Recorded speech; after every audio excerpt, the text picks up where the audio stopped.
Everybody serves.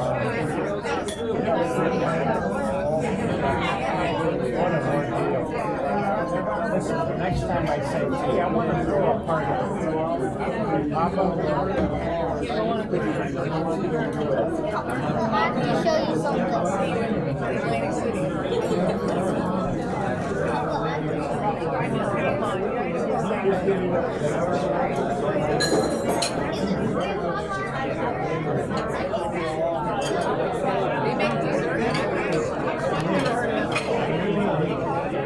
that dream ship, have you read about that dream ship, the new one? Oh my God, they've got a water coaster and special joints, you know how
let's do it. I think everybody is supposed to be done eating.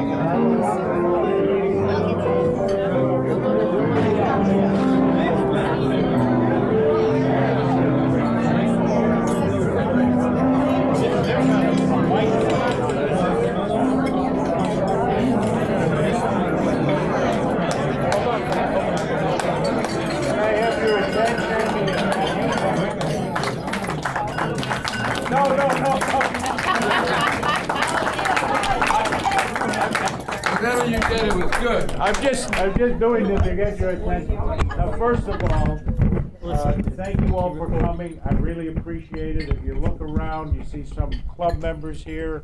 You saw some neighbors. These are all very nice people in my life. I know you. Some of you from the club know my daughter, Alyssa, and her husband, Anthony. The guy with the things here, I forget what you call those. That's my son, Frankie, who flew in from Olympia, Washington, just to be here. Of course, he is going to drive to Gainesville to see his friends at school tonight. But it's so nice to see him. We have a special friend of mine, and all of you club members know what we've done for the UCF Opera program, and Dr. Tom Potter is here, and his wife Kimberly. They're going to drink, and they wouldn't eat because, like you, Ray, singers don't eat before a performance, although you had two bowls of pasta. No. But I know Dr. Tom would like to talk to, just say something to the club members here about how grateful they are to saving, to the University Club for saving the opera program. Tom?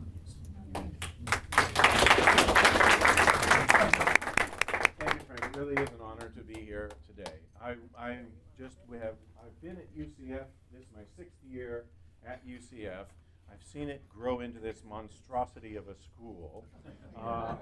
Although the music department is still very manageable. It's very nice. I go and I know everybody and so on. But there was a time 2 or 3 years ago when, due to budget cuts, we all are familiar with that term, the opera program had to be suspended for a year. And our students who were there studying to be opera singers, to be performers of classical music, said to me, "Why am I here if we're not going to have a performance venue to participate in?" And I said, "Well, hang on, we'll do something." And what they decided to do is to put on their own gala concert. The students did it all themselves. That got the attention of the Sentinel and so on. But what really kind of helped push things over the hump, so to speak, to get us back on the program was a generous donation from the University Club Winter Park. And Frank Barber kind of spearheaded that effort, and we are forever grateful to him and to the club for that. It was something that just kind of helped wake up the administration of the music department at that time to say, look, this is important, not just to our students, but to our community. And now, all the more, with the loss of the Orlando Opera Company, that we obviously are not going to completely fill that gap, but we're trying to offer more performances to the Orlando community in this time of desert. So we're thrilled to be here, thrilled to have a friendship and a relationship going with Frank Barber and the University Club. And I want to thank you all, and that's all I have to say. Thank you so much. Now, I know you have a performance tonight and you don't want to strain your vocal cords. I know that. But if you would just give me an O solo mio to the accompaniment. Of my cell phone. How about a happy birthday? That'll work. It may not be the time for happy birthday. It'll work. Happy birthday to you. Happy birthday to you. Happy birthday, dear Frank. Happy birthday to you.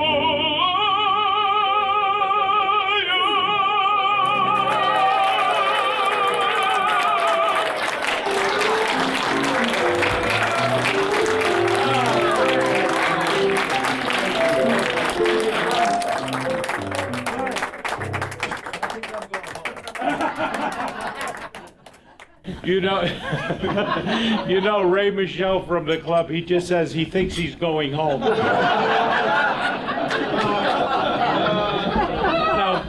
Now, Bill Klein from the club, you all know Billy Klein? Yeah. Actually, most of you know Doc Klein better, the better half of the operation. He's dying to She's prettier than I am. Now, some of you are members of the Stag Club, and in the Stag Club of Winter Park, which is somewhat of a secret society, we don't want to talk about it too much. But Bill, when he was president, we have a hospitality guy that tells jokes, but when Bill was president, he would tell better jokes than the hospitality.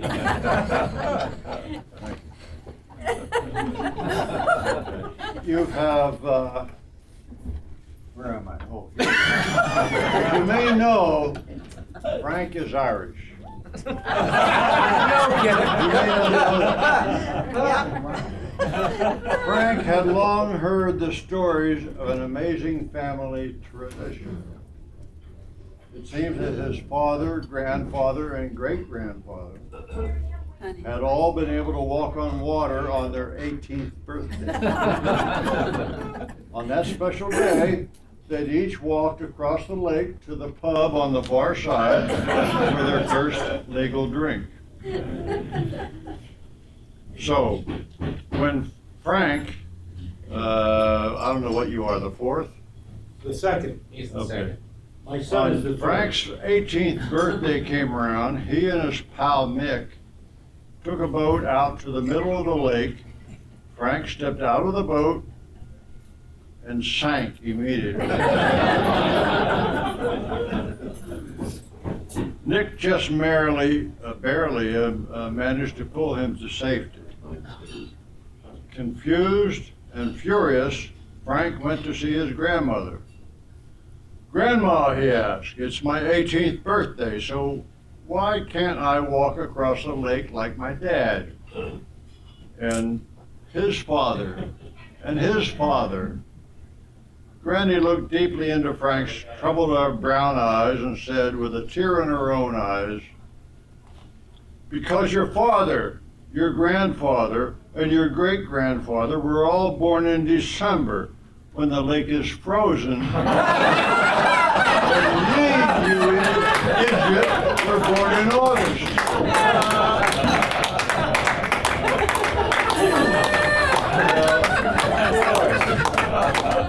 That's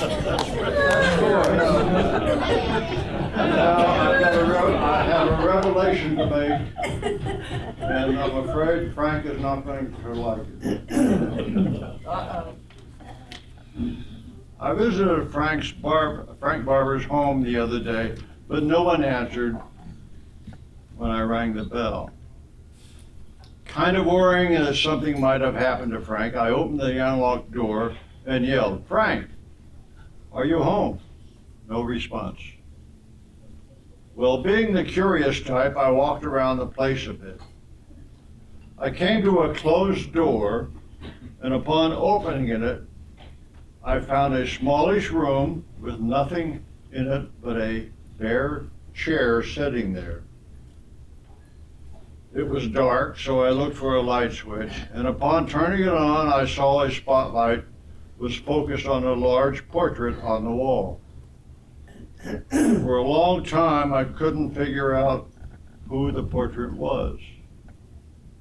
But finally, it dawned on me that it was a painting of Frank Barber. But something was missing. And now we know why Frank is always wearing You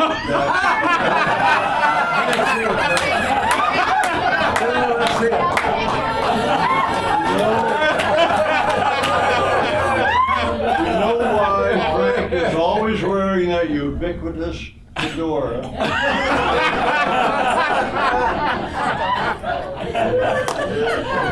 He doesn't want his beautiful hairpiece to dry off in the wind. Frank, we love you, bareheaded or I will pass it to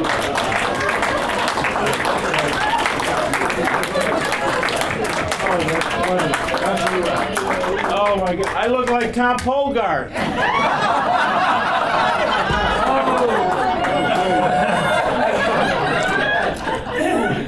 Great job, Bill.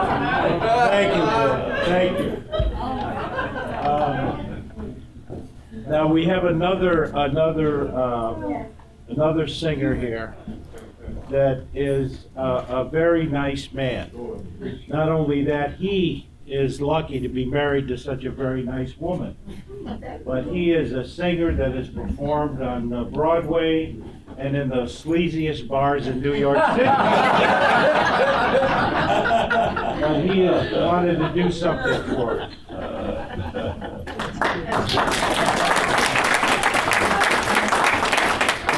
Thank you, Frank, and happy birthday. Thank you. Thank you for being my friend.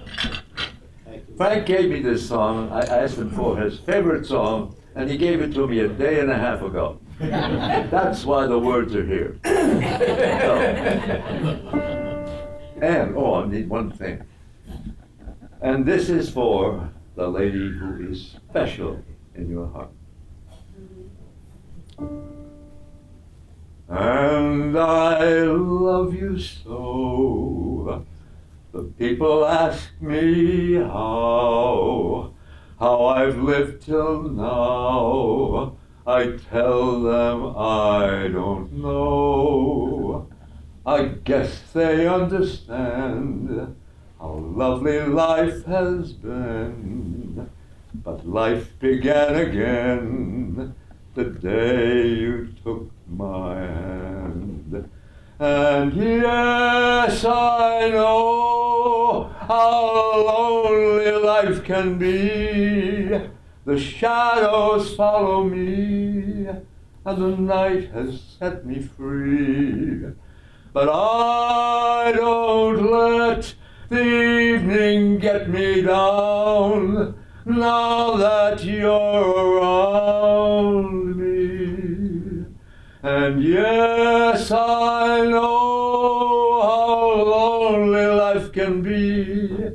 The shadows follow me, and the night has set me free. But I don't let the evening get me down, now that you're around me. Now,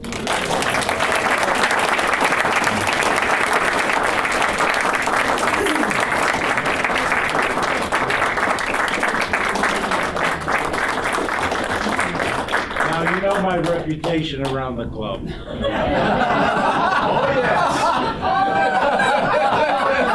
I had to say that. However, there is a very special lady in my life, and has been, and this is Kathy.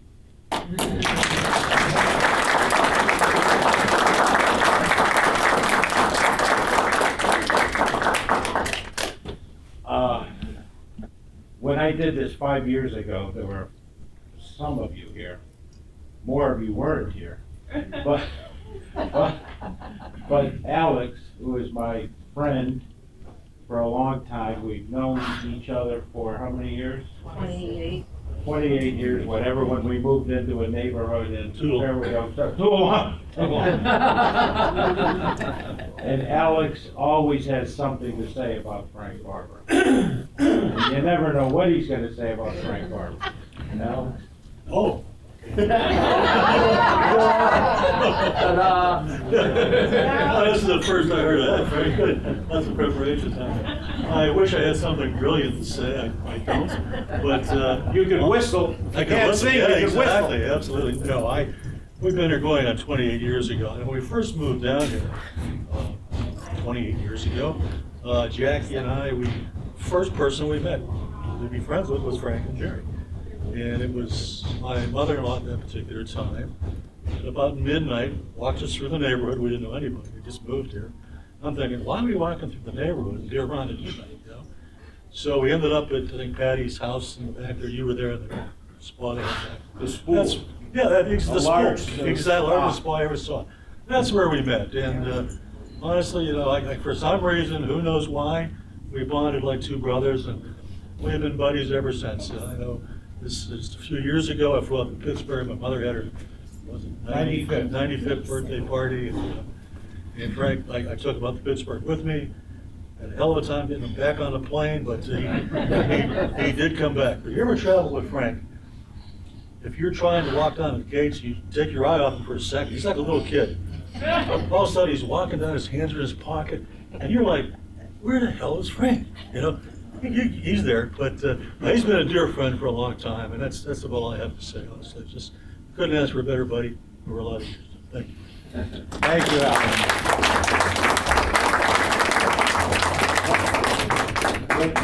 When his dear mother, who just recently passed away, for her 96th birthday, Alex was going up there again for the birthday. And she said to Alex, she says, I'm coming up. She says, well, you're bringing Frank with you, aren't you?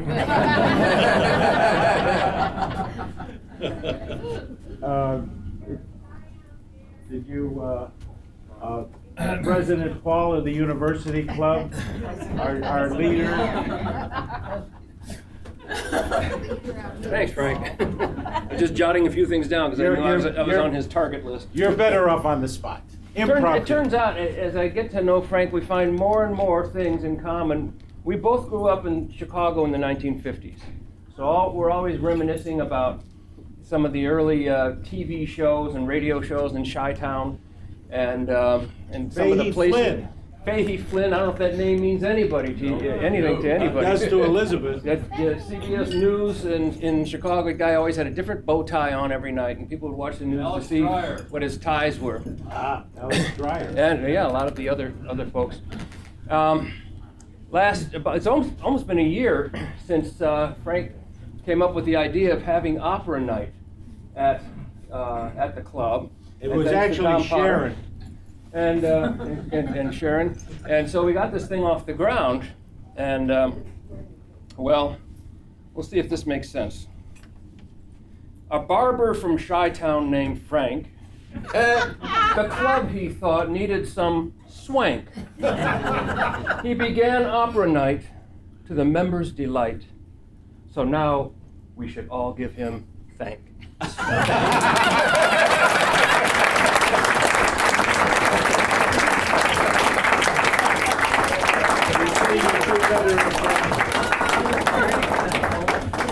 Now, a new member of the club, a new couple to the club, have been special people. Florence Snow has taken over the intellectual programming and has done a fantastic job and starting new programs. And her husband, John Snow.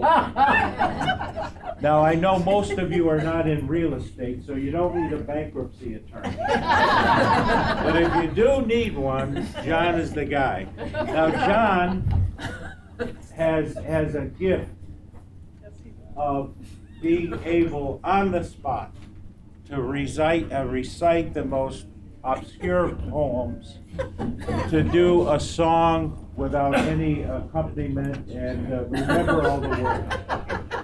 But one of the greatest ones that I remember from school was Jabberwock.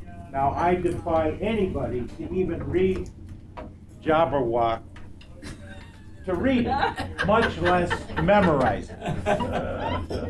Now, Anna, will you give him another glass of wine, because John is going to do "'Twas brilliant in the slitty cove." Do the best you can. If they don't know it, you could say anything. Anything. Yeah.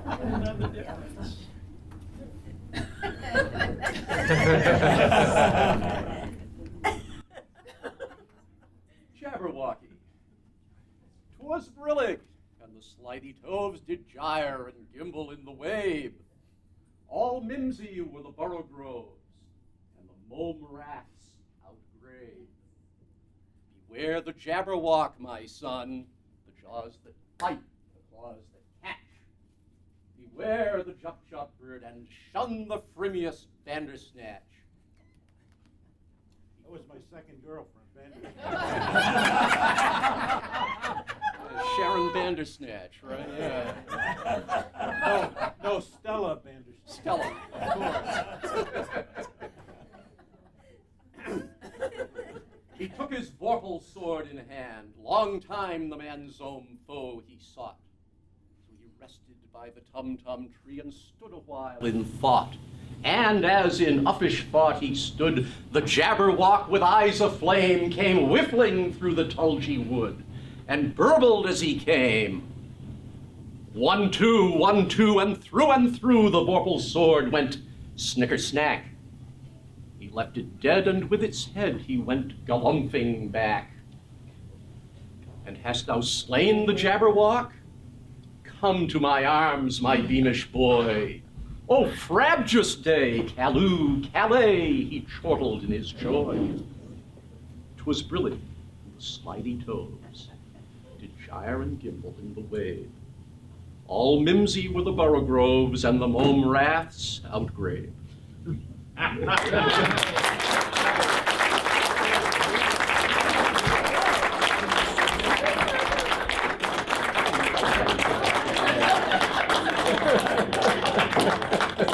He had no idea he was going to do that. No idea. Now, there's one guy, whenever we have any club events, some of you have been to the lectures and the debates and whatever, there's one guy that I'm always giving a little needle to, and he sent me an email some time ago and said, a woman came up to him and she said, "Isn't Frank terrible how he always digs at you?" I think he said, "Yeah, he is terrible." Joe Levy, would you say that? All right. This is unprepared. I want to say Frank has made a great contribution to the University of Winter Park, and I think we can also acknowledge that.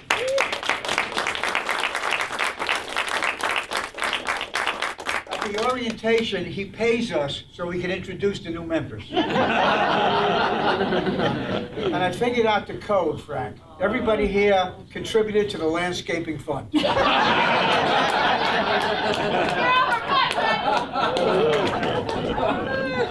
Now, if you notice, Paulette Geller isn't here.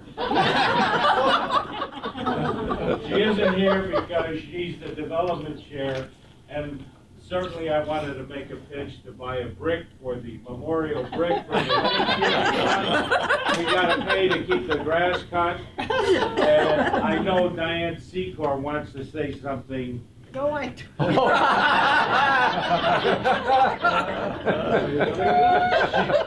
She's worried about keeping the grass going and keeping the plants trimmed and keeping everything going. So on your behalf, I'm going to say, make sure your next contribution is to the landscaping fund.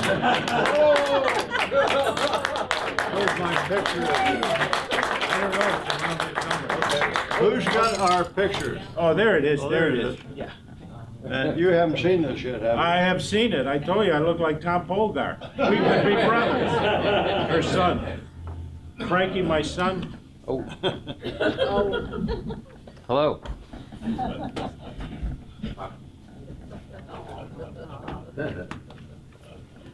So you all know my dad, and yeah, I did. I came from Washington State to be part of the festivities today, and I really appreciate that you've all come out, and that I had this opportunity to meet some of you for the first time, and to see some treasured members of our extended family that I've known for decades, and to meet some very special people in my dad's life that I haven't had the opportunity to encounter before, and most of all, to see Dr. Torres and her husband, Anthony.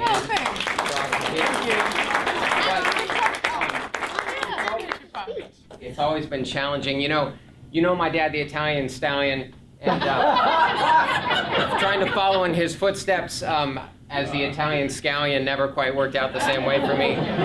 But he's a man who knows an answer to everything, or at least thinks he knows the answer to everything. And I remember hearing the stories of Chicago, growing up in Florida, and thinking I'm going to move my family there as soon as I get the chance. And I did, and I worked downtown on Michigan Avenue for a little while, and also doing some outreach to even the West Side. I remember calling my dad once on the way back from one of these schools I was working in, saying, "Hey, Dad, I'm right by your old neighborhood, Springfield Avenue and Garfield Park." Garfield Park, and he said, "What are you doing there? That's a terrible neighborhood." And I said, "Dad, come on, they're just, they're up and coming families, maybe poor, but they're good people, just like you and your parents who came over, from Italy." Oh, hold on, Dad, they're shooting. I gotta hang up.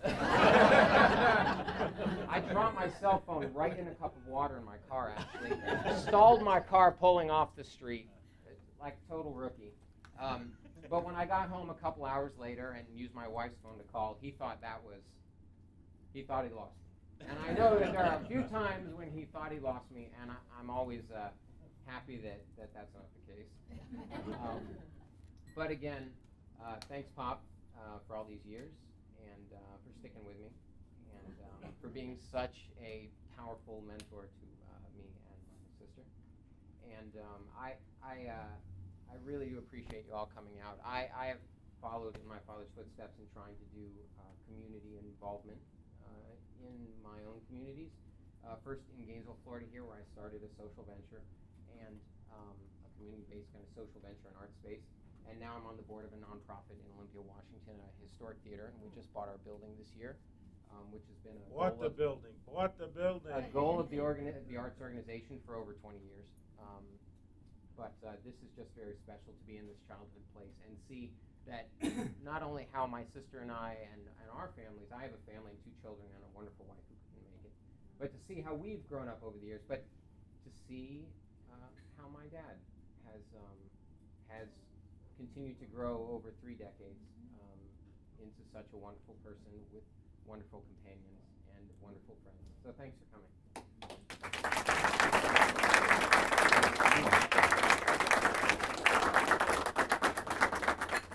Dr. Torres? Let me just say something, and then I wish you would. Frankie had one of the things, one wonderful quality about my son is that he has these friends that he carries on from grammar school and from nights in my converted garage to a rec room where I spent more money on pizzas and Cokes, but at least I know the kids were there at night. But one of the things he did, there was a friend of his, a dear friend that did die, and the mother of the child, the boy, asked Frankie to do a eulogy. And I said, I've done a couple myself, and I said, Frankie, you've got to prepare, you've got to write it out, get it out, because I know you're going to break up. That's the way it is. He said, you got to prepare. So I kept asking him, it was a week before, I kept asking him, yeah, I'll get to it. And the night before, I think he did jot some notes. I think he just did it for me, because then he went to the ceremony where we were doing the eulogy. He had his coat on. I wanted him to be dressed, coat, tie. I wore a coat tonight. He still has that habit of not wearing a coat. But he said, well, I'll tell you the reason I'd like you to dress. I dress myself, as you know. And the reason is my father said to me, he said, Frankie, you gotta dress well. My dad was always, he was a laborer, but he was always dressed when we go out in coat and tie, suit and tie. But my mother said, Frankie, you gotta learn to dance. That's how you get the women. So I do both. This is true. As a young man, he told me, as long as you dance, you'll never be lonely. I remember this. I tell my friends he told me this. So Frankie is goes up to the podium with his notes and whatever, and of course he starts to talk, crumples up the notes, takes off his coat, and does the most impromptu eulogy I've ever experienced. I wish it was wonderful. And that's what he did today, too. Thank you. Now, I know some of you know Dr. Torres from the club, and of course the mother of my great-grandchildren, and Anthony here. She likes to say, what a great father I am. Yeah. What a great grandfather I am. I take the kids to the circus. Oh, of course. If the bosses will give me a moment, maybe I'll get the chance to do that. So I'll just say one brief word. I mean, of course, it's so hard to follow my brother, eloquent as he is. And of course, I know I'm standing between you and dessert, literally. So that's not a good spot either. But I just wanted to say thank you so much, for being here today, for giving us all such a special day, and for the difference, the meaningful difference you make in my father's life, and as Dr. Potter points out, in the lives of the many other members of this community and your own. It's a wonderful thing to see. It's a wonderful thing to share, and I certainly appreciate the time and the trouble and what you put into it. So thank you. And Alyssa, please don't call me Dr. Thank you. Well, you know, there is one member of our organization that when he talks, everybody listens, just like Smith Barney. And Dr. Tom Potter left, but Tom Polgar is here. Would you just mind standing up and saying what a great intellectual Frank Barber is?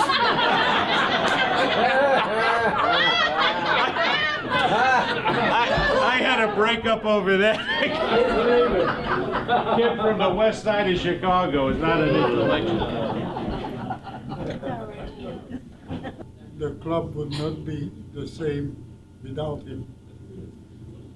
He has been an originator of ideas, an implementer of ideas, a wonderful influence in bringing classical music to the club, and that happens to be one of my favorite pastimes also.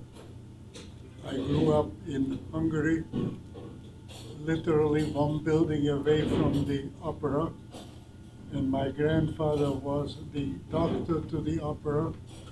So I got started on the Wagner cycle at about age 9. And I really welcome the type of culture which Frank and his associates brought to the club. I know I speak for all of you when I thank him for this wonderful occasion, for companionship and comradeship and very good food in the middle of the day. Normally we don't eat like this until later of the day. So I was not prepared to make a speech here today, but I'm certainly glad I have the opportunity, Frank, and to your wonderful family, to express our appreciation and the hope that you'll keep going with this many years to come. Thank you.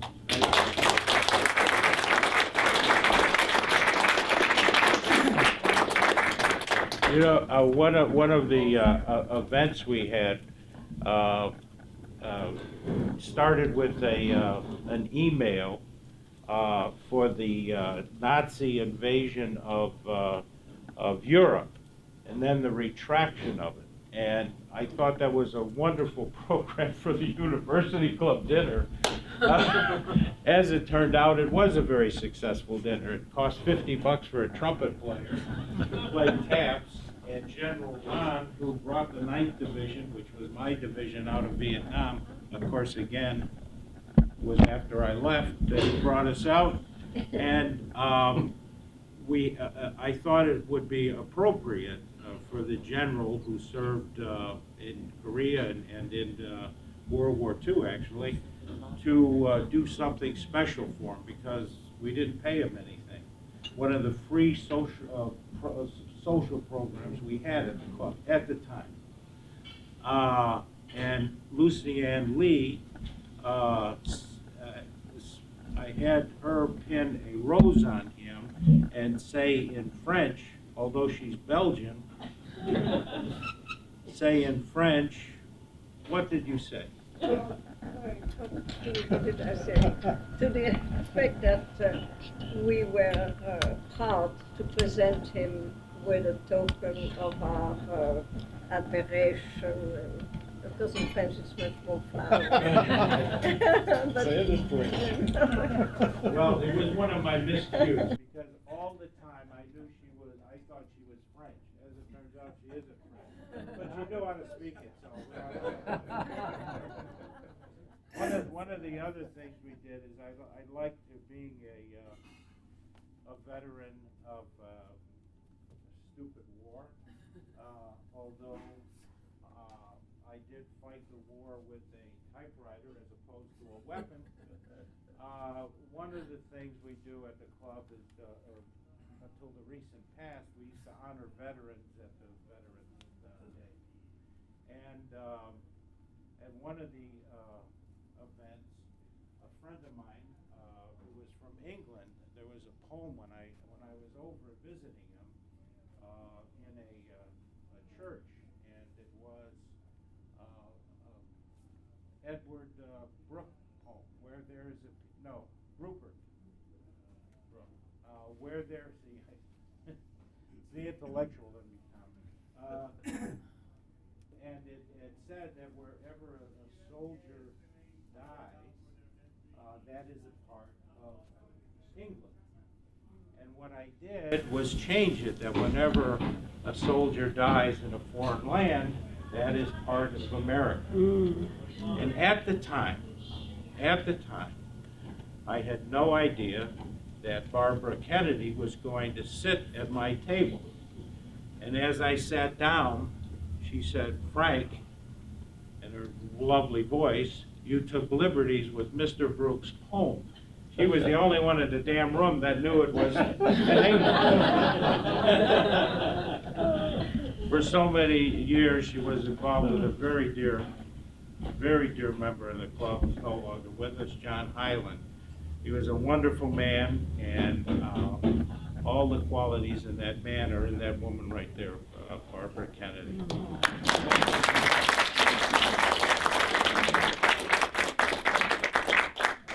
One of the classiest ladies in the club, who just a very nice lady and a very sharp lady, who is now the president of the English-speaking Union, one of our clubs that some of us are involved with. And I know, unfortunately, as classy as the lady is, she's a partner with one of the only other Italians in the club. But I know Barbara would like to say, why did I ever get involved with Frank Barber?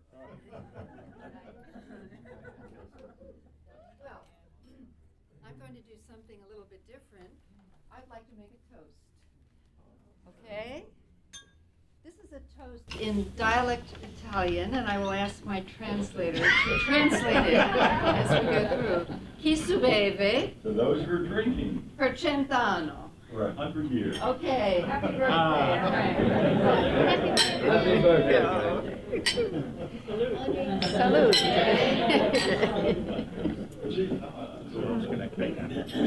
Well, I'm looking around at who else I could pick on.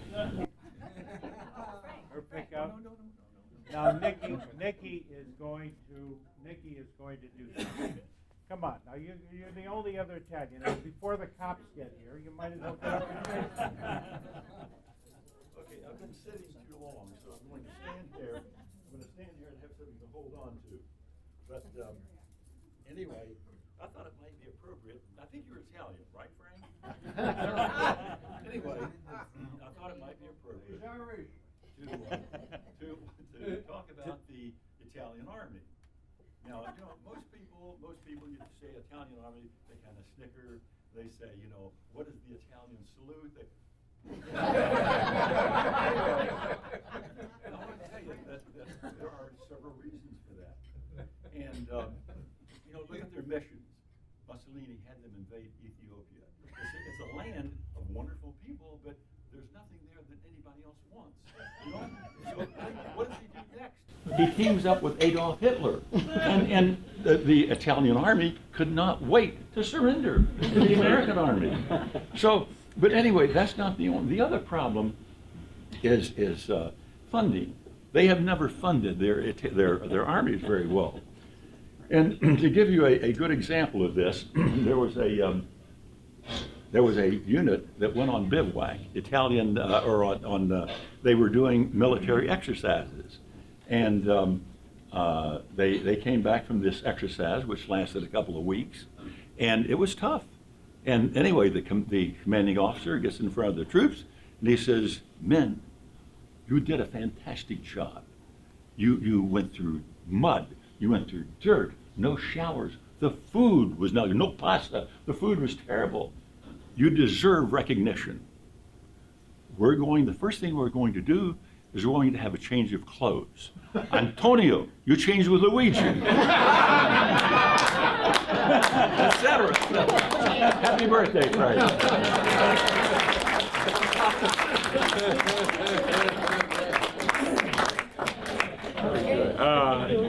Well, I know you're all getting, except Al is getting a sugar craving. Elizabeth, did you? I have to say something. I haven't known Frank a long year and a half. But you know, isn't he wonderful? Oh, charming, intellectual, stimulating, There you are. fantastic dancer. He taught you right. But you know, somebody else has captured his heart, but we have to do that. I have adored him. He's a grand person. I only have one complaint about him. He keeps promising his damn Chicago Italian beef, and he's never produced it.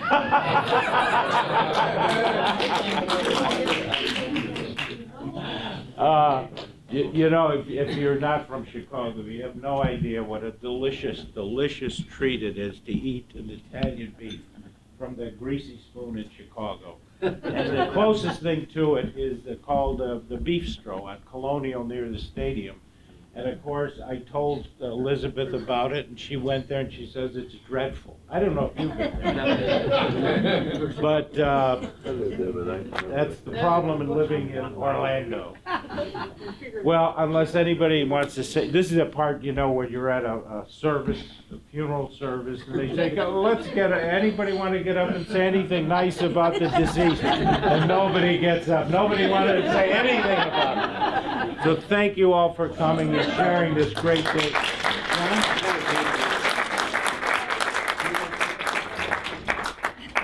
I have a few prepared remarks.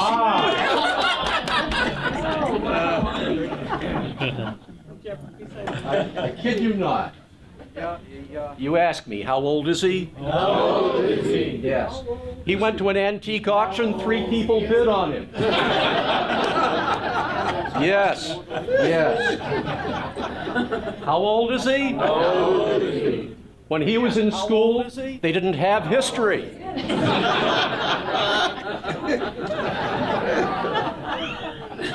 How old is he? How old is he? Yes, how old is he? His blood type has been discontinued.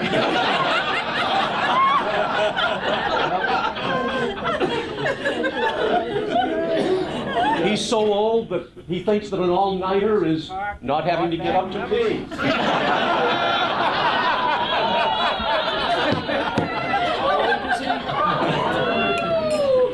He thinks that getting a little action means that his prune juice is working. Yes. Yes. And he thinks that getting lucky means that he can find his car in the parking lot. Yes. Yeah. How old is he? But he doesn't feel old. They didn't have history. In fact, he doesn't feel anything. And then it's time for his nap. Happy birthday, Frank. Thank you.